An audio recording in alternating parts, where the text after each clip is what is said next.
This is Nan McKay, and I would like to introduce you today to Mindy Bortness. Mindy has many credits behind her name, but one that I think is absolutely great is Communication Works, and she can tell us a little bit about what that is and how she started that. But the other one is that she is president of two chapters, in a sense, of NABO, which is the National Association of Women Business Owners. She is the California president, but she is also the president of the San Diego chapter.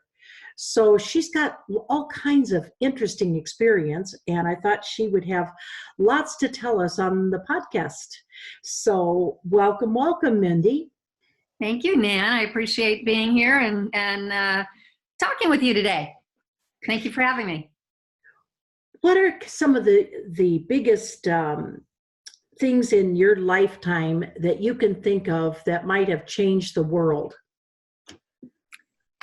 Things in my lifetime that could have changed the world, meaning like internet, things like that, or things in my life? No, totally. Events in history that you can think of, that you experienced that you think were big enough. I mean, when you're not old enough to be back in the 60s when a lot of us, grew up with the assassinations and some of the things like that. What do you feel is influencing your world, the business, the things that you deal with every day to day, events that have happened? Well, I appreciate you giving me a little extra youth, which I don't have. Actually, I did kind of grow up with all of that as well. I feel like it's a tricky question. I feel like faith is one really huge piece of our of my generation growing up, and I think that's very relevant and important for people to realize it's bigger than them. I feel like, honestly, communication, the whole internet and social media and the ability to connect so readily on a global basis has been a huge change in the last 20 years-ish, right? And I think that those have those two pieces are very strong in how they kind of dominate our world right now. Is that why you started a business called Communication Works? I started, it's a great question. The reason I call it Communication Works is fundamentally, obviously it does work, right? And I also think that we get in our own way. And so a lot of times the fundamentals of communication is that the delivery can get in the way of the message. And so I've always thought, and I learned back in corporate America, that the way I delivered was getting in the way of my message at times. And I took an assessment, a DISC assessment on that, and it rocked my world. So it helped me realize, because we don't get a whole lot of training on that, it helped me realize that I need to honor more and respect more and realize more and pay attention more to whomever is across from me. And so Communication Works is really born out of that concept of how do we build those bridges to communicate more effectively with those we might more easily have a disconnection. And knowing we're just moving more and more into technology, everybody keeps saying, well, the millennials and the Gen Zers are really going to have a trouble with communication because they're so much into technology and on their phones and on their iPads a lot. So how's that play into what you're doing as a business? Certainly I've adapted. I mean, my business has two primary buckets, if you will. I fundamentally feel that hiring is an intelligence, not a routine. And I use assessments, not unlike an eHarmony for Jobs, where we actually profile roles in their behavior, the role's behavioral style, the driving force of the role, the competencies of the role, the thinking patterns of the role, and then compare candidates against it so that from day one we have a stronger alignment with the role and the candidate who's now a new employee for really increasing engagement and retention and decreasing turnover in a meaningful way. When you think about the idea of using internet, that internet is a part of all of that. All of that I just described is done online for that alignment, but then certainly the interviews that the clients are doing are definitely screened in person, right? So I'm hopeful that we're not losing touch of those soft skills, interpersonal skills, listening skills, et cetera, that you do hone in more when you are face to face. And a lot of the work in the second bucket that I do, so if the first one is the hiring intelligence or job matching, if you will, the second bucket is growing and developing the team that's in place. So leadership skills, soft skills, all of those things that are necessary for whatever age you are to get along with the person next to you at work so that you can accomplish whatever your mutual goals are. And have you found that there's a difference as we get more and more of the more technological people, that are in these generations? Have you found that you have to change your approach, or that people are in companies or organizations are finding it more difficult with the younger people on the communication and scale of of how you're communicating effectively? I feel because I certainly do work with all of the generations in the workforce. From a pragmatic standpoint, there are organizations that culturally, when we're in a workshop, everybody's on their phone or their laptop, and that's how I'm working with them.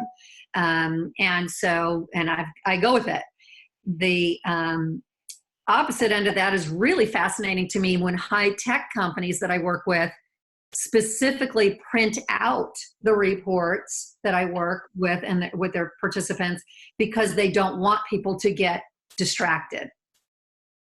So I'm seeing, Nan, almost like a full circle where for the last, handful of years, we were doing much more on the laptop, still happening, still very comfortable, but also a little bit of a reset for that where we're getting back to the printed because I like to say I want you to be deliberately here, not distractedly here. And so when it is a printout, it's all about them, right? The workshops that I do, it's all about you. It's an operating manual on you and your team, and you're experiencing it with your team. So I do appreciate fundamentally when the client is saying, hey, we're going to print all these out. Like, that's awesome. With all these things you're involved in, what would you say are your passions? Would it be, the work, or would it be what you've done, your volunteer work? What kinds of things are you passionate about? My mission in life is for people to be in their right roles and dogs to be in their right homes. So I have a twofold mission for everyone to be in their right place. I feel like we all have amazing, what I would call God-given gifts. And when we get to use those in the workforce, we're happy. We are optimistic. We are a positive contributor to that workforce. And then guess what? Practically and pragmatically, the company is thriving. And so if I can help be a piece of people using their gifts, that's a big love of the work that I do. That's a primary driver for me. And frankly, over the years, some of the conversations where it's a misfit, it's a great role and a great human and no longer the right fit, those are some of the most fundamentally life-changing conversations because we're helping that person get on their right path. That's interesting because as I teach some of these management classes, there's a growing number of baby boomers that, of course, are retiring. And they're saying that by next year, the millennials ought to be about 50% of the workforce. So are you doing any coaching of the baby boomers? Are you coaching any intergenerational types of communication, or what are you doing in that area? Yeah, not deliberately, not with like a title of doing that, but certainly the larger organizations that I'm proud to call as clients, all of the ages are involved, right? So if I'm doing an emotional intelligence workshop, it could be anybody who's 20 years old to 50, 60, et cetera. So I am specifically doing workshops with all ages because they happen to be in that session. However, I also am a facilitator and coach for an amazing program called the Complete Leader. And the Complete Leader is essentially a 14-month answer to the 2-week executive MBA program. So it's really, really beneficial for new and emerging leaders, and therefore likely younger leaders who are put into a role where they're now they've been an individual contributor and amazing, and now they're put into a role where they are leading other individual contributors, and they don't have the soft skills because A, their job didn't give it to them, and B, in time, and B, they're younger. And so, now I'm in charge of a group of 10, 15. Where are my where am I emotionally, right? Where am I with my leadership skills, my employee development skills, my interpersonal skills, my empathy? Where am I in that journey? And so the Complete Leader, what we do is we accelerate those soft skills in a very meaningful, long-term, really 14 months program that allows a lot of practice and practical application throughout those months. And then you're coached in that as well. So to answer your coaching question, yes, I do that in the workshops that I deliver through Communication Works. I also am a facilitator for the Complete Leader, which really is specific to leadership skills and, quite honestly, for the new and emerging younger generation. Interesting. Yeah, it's fun. Describe then what you feel has been a really important contribution that you've made personally in your life. Doesn't have to be work, just in general. I think on a macro level, it's helping people better understand their loved ones and their coworkers, and sometimes those are redundant, through workshop delivery. So just using the tools that I use from TTI Success Insights, which everybody loves themselves, so they get their own operating manual all about themselves, and really the aha moments that come out of that kind of an experience. So that I think on a macro level, over 17 years, I feel fortunate and blessed and humble to be a piece of people's individual growth because of that. On a micro level, those one-on-one conversations where really somebody is moving into a new career, moving into a new skill set, or understanding their current fit, why it's so frustrating for them and why it's a disconnection, because the tools I use help point that out in black and white.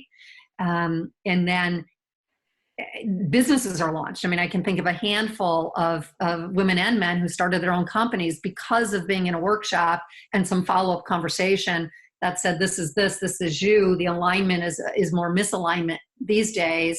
No, you're not crazy. No, it's not a bad job. Let's move forward. So I feel really good and fortunate to be able to slide in and out of both of those. Who most impacted who you are today? From a home level, my family. My parents were amazing. My mom's still with us at 92, and my dad passed. They instilled really amazing values.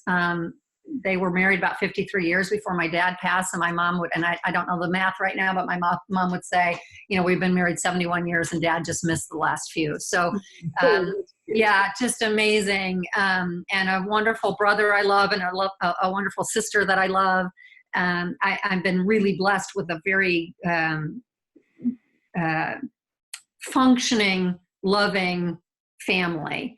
I like to say I kind of grew up under a rainbow in Chicago, Illinois. So I think fundamentally the strength that my family gave me, and the love and the support and the lessons that I learned through my parents, and faith that they gave me since, I was a little girl. So I'm fortunate to have a lot of positive nurturing. And then my nature is very positive. So I'm sort of a double dose of being a Pollyanna, and I take that as a compliment. What are some of the hurdles or obstacles, discrimination, those kinds of things? What are some of those in your lives and that you've experienced? And then how did you overcome that? I would say business-wise, I actually was a sort of an early riser, if you will. I don't know how to call it, but I was always put into a position where I was given a lot of responsibility just out of the gate. And I'm going to credit my family, and growing up in the Midwest, we're just hard workers. And so I had a good work ethic. I tended to get responsibility right early on from male and female mentors. So I feel very fortunate from a work standpoint. From a personal standpoint, I think one large hurdle was going through a divorce when my 3 children were younger. That was not easy, and nor was it something that I thought I'd be going through in life. I did surround myself with expertise. I had a good job at the Union Tribune at the time. So my way I got through that hurdle was breathing through it, getting professional help. Again, just sort of faith and trying to become a new and better version of who I am, because it was out of my control. So it's an interesting situation when you're not in control of something, and that was a good life lesson for me. I would say, and I'd say it's one of the hardest things I've ever done, and one of the best things that's ever happened, because I'm absolutely in love with my husband of 18 years right now, and the kids are amazing, and I not only love them, I like them for who they are. So my former husband and I co-parented very well. So that obstacle, I tried to look at it as difficult and tricky as it was, from a standpoint of, let's get our kids through this, right? And we were really good at that. And then how do I continue on my career? How does that impact my career as a new single mom? So that would. Yeah, how did your divorce affect your work-life balance? The irony there is the same week I learned about that I was going to be going through a divorce is the same week that my leadership at the Union Tribune, I worked at the San Diego Union Tribune, which is a fundamental reason I do the work I do today, because they were remarkably excellent at investing in their people. But at that moment in time, we were getting new leadership, and as is common, new leadership is going to bring in their team, right? And I happen to be high enough in leadership to be on the radar, but low enough to be impacted on that, hey, we're bringing in our new team. However, that whole same week that I learned about the divorce was also the week I was interviewing for my next possible roll up. I'm telling you, it was less than a 48-hour turnaround. And really, again, the good news is I didn't get it, because they did go down a level and bring in someone else from the outside. And it really, for work-life balance, was a godsend, because at that point, 10 years in, and I stayed another 2 years, I could do it easily. And I had a few people on my team that I could go to that knew what I was going through at home, who I could lean on. So I could still be the best of my abilities without aspiring, right? So just being in a good neutral while I handled taking care of the kiddos. So I feel like it was a good, go ahead. I'm sorry. No, how old were they at that time? They were little. They were literally like 11 months, 3 and 6. How did you do it? Yeah. I had a lot of help. I had a lot of help, and again, their dad was still involved. So that's, I'm gonna say I'm again, you just do it, right? You do what you do. But I had a lot of help, and the kids are amazing, and we had a good steady schedule, which was very supportive and helpful. And then work wasn't ridiculously challenging during that time frame. And so by the time I sort of 18 months went by, and kind of now I knew my groove. Got into, a nice groove at home. And then at that point I knew obviously I needed to find my next right place from a work standpoint. And then I went to a really fun job at international licensing. So I did Hang 10, Lightning Bolt. I did basically global marketing for surf brands. And my kids love that because they got to meet in sync and go to Britney Spears concerts and got all kinds of swag. And the team was amazing. Really, really, really fun people to work with.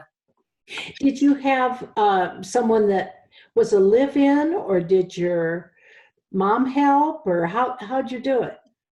Yeah, no, I had a live-in. I had a live-in when the kids were little. Good. So that, like I said, I had a lot of good support. And how do you find somebody like that that can do that? I'm just thinking of young women today that get into the same situation, and especially with 3 very young children. What advice could you give them? Yeah, I feel like my advice is a little bit, I don't know where they find them these days. Back in the day, we found them in the newspaper. And so you found it, and you had I guess my main advice would be make sure we've got good references. Make sure that you talk to the references. These days, I wouldn't just do it over texting, right? Or a Facebook page. And I also feel like there's agencies these days that are really good at vetting. So the main thing would be the vetting, right? Yeah, I would think so. What are some of the serious challenges that you have faced in your life? I would say most recently, I'm a breast cancer survivor. So very grateful for that. That was tricky, and yet again, I feel like I am strong enough and confident enough to know I don't know things. So I don't get caught up in being the person who knows everything. So that kind of, getting a diagnosis of breast cancer, I completely surrounded myself with my Nabo sisters, church group, family, anybody who had some sort of relationship with it, who I could learn from, or they could teach me and guide me. So I go to the experts because I'm certainly not an expert on a whole lot of things. And so that was one way I got through, was surrounding myself with people who knew better, who could teach me. And that was tricky. It was a tricky year. And quite honestly, financially, my best year in business. It was just, I also just really, really grew my business that year. So powering through, having faith, doing the right things was a really important piece of that journey. And I would say secondly, and even harder for me, I went through, experienced a year where one of my children was very, very ill. And that was a singly the most traumatic experience I've ever been through. She's 100% amazing today, all good. Very grateful for that, but it's very tricky when you don't have I don't have expertise in emergency hospital. And how do you effectively go in and advocate for your child when it's not your setting, it's not your comfort zone? And there's a built-in hierarchy. There's a built-in intimidation, if you will. And I had to, I essentially lived in a Best Western across from the hospital in Santa Barbara while my daughter was going through this. So How old was she at the time? she was going into her senior year of college, and it's interesting with measles and everything on the rise today, because of a lot of lack of immunization, some of the older diseases are coming back to life. Mm-hmm. And there's a disease called Lemire syndrome, which had been eradicated in like 30s. It's called the forgotten disease because there's like less than 100 cases in 100 years kind of a thing. Anyway, that it disguises itself as strep and or pneumonia and is quite often fatal. And that's what ended up happening to my girl. And gratefully, amazing doctors, and you get the disease doctor and the lung doctor and the heart doctor, and everybody works together.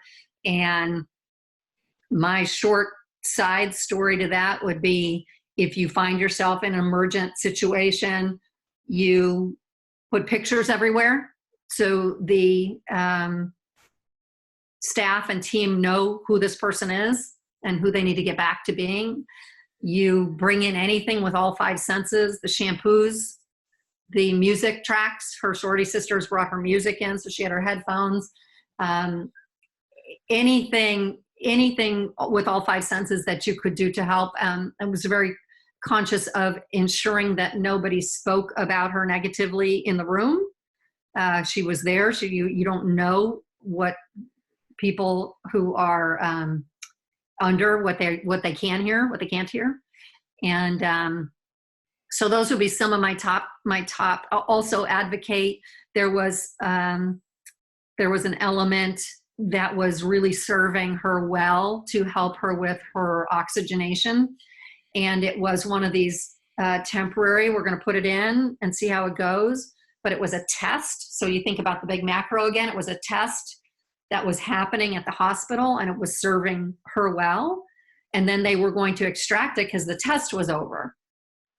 And so that's where you have to not be intimidated. You have to be able to advocate and step up and say, whoa, this is actually working regardless of the bigger picture test. We need to keep this in place. And luckily her main doctor was completely on board. So what could happen on the staff level, you need to be able to be strong enough to throw it up the ladder, basically, and say, time out. So you asked about, what are difficult things? Those are the two health things that come to mind. Everything else pales. What are some of the stages you go through yourself in that situation? A situation of having a loved one, or your breast cancer, either one. Okay. I have a very immediate, I need help stage. So I don't. I'm going to dive right in and own it and figure out a solution. I have a very short and not common anger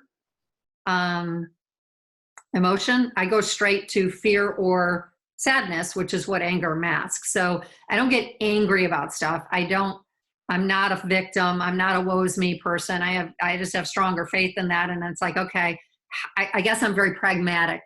That would be, I go straight into pragmatism. All right, how am I going to get through this? What do I need to put into place? Who can help me? Who knows more than I do about this? So that's my first stage. Yeah, I would think fear would certainly be in there because, if you haven't experienced, well, I'm thinking for breast cancer, if you've never experienced cancer, just the C word is scary. Oh yeah. That's why I say I don't go to anger. I go to what I'm going to either go to sadness or fear, right? Concurrently, you can also get into pragmatism. I'm going to go into speed, right? Like, how do I get through this? How do I get over it? So I'm not a wallower. I go straight to solution as fast as I can. And I would think the fear when your child is involved would be great. Yeah, and then I'm going to go into mama bear mode, right? So it's going to come out in an action. So my fear goes to solution, not victim. My fear goes to how can I be brave in this in this situation? How can I get way outside my comfort zone in this situation? How do I have a voice in a place that I'm not comfortable having a voice? So either one of those situations were examples of when I used that to be braver than I might normally be. Having lived through a lot of these different things, having started a business, having mentored people, I'm sure, through NABO, what advice would you give younger women today that are struggling with, first of all, so many different things at one time? You know, trying to move up the ladder, trying to manage children, trying to do your day-to-day and be, as we used to be, try to be, I think, the perfect person in a way, which you just can't really do today. What advice do you have for them? I think it's a great question. I think it goes back to one of my mentors back at the newspaper. Jerry Wilson taught me that energy follows focus. So I often will say that energy follows focus. So I would say to younger women and men, how are you spending your day? Right? What are you spending your time doing? Because that's where your energy is going, because that's your focus. So if it gets back to then, what do you want to focus on? What are your big priorities? So energy follows focus would be one good lesson, and to find out, well, what do they really want to focus on? And also decide to feel good. Decide to be brave. Decide to feel good. Decide to know you're the only one in charge of your life. You can't, it's not somebody else's fault. Your life is yours. So own it. You know, I'm too selfish to not want to feel good. Right? And it's kind of a mind over matter. Is that kind of what I'm hearing you say? Yeah. Just work with it and decide to feel good and get through it. And I'm not saying, you know, there's that Pollyanna side. I'm not saying, oh, bad things don't happen. Bad things happen. They absolutely happen. I've given a few examples in our conversation today with you, Nan. It's how do you handle them? They're going to happen. That's called life. How do you handle them? How do you work through it? So I would say to a younger person, just, you know, focus on what you can control. Focus on where your mindset is. Focus on where you want to go and grow, and that will help you get to those next steps. I would also say, don't be afraid to ask. I mean, I've been fortunate to have amazing mentors throughout my life, at home and work, etc. So develop those relationships, knock on those doors, you know, reach out, because, you know, women and men are wanting to be helpful. I mean, we're nice people. It's human nature to be kind and to want to support somebody, especially when you ask. Have you thought at all about retirement? What that might look like to you? Yeah, great question. I know I have another business in me that that will happen at some point. But I'm in love with the business that I do right now. And I, you know, I'm 18 years in, and I almost feel like I'm still just getting started, if you will. It's always challenging, and it's so exciting, because so much that I can do doesn't always have to be in person. And I've got a whole group of, you know, basically 7,000 people who do what I do worldwide. So I've had the honor of kind of working with some other countries lately, you know, a counterpart in Belgium, in Japan, et cetera. So I'm really excited about the work that I get to do. So I guess I know I will retire at some point. I'm getting at that age, but I also have another business that I want to do. So that's a long answer to, I guess I haven't, no, I don't have a day and an hour of when. One last question. What do you think is the most valuable gift you could give to our listeners? Oh, what a sweet question. I think I'd go back to, how are you spending your days? There's another saying that I've had since I was little, and it's attributed to Anonymous, but it's as you spend your days is, after all, how you spend your life. And I've had that since high school, and it's helped me keep myself on track to be a higher and better me. And that's what I would hope for all of your listeners, to help them be their highest and best self. Okay, well, that has just been great. Thank you so much, Mindy, for sharing your time with us and giving people the gifts that they need to hear, and I'm sure want to hear. Thank you, Nan. I appreciate you sharing some time with me as well. Thank you.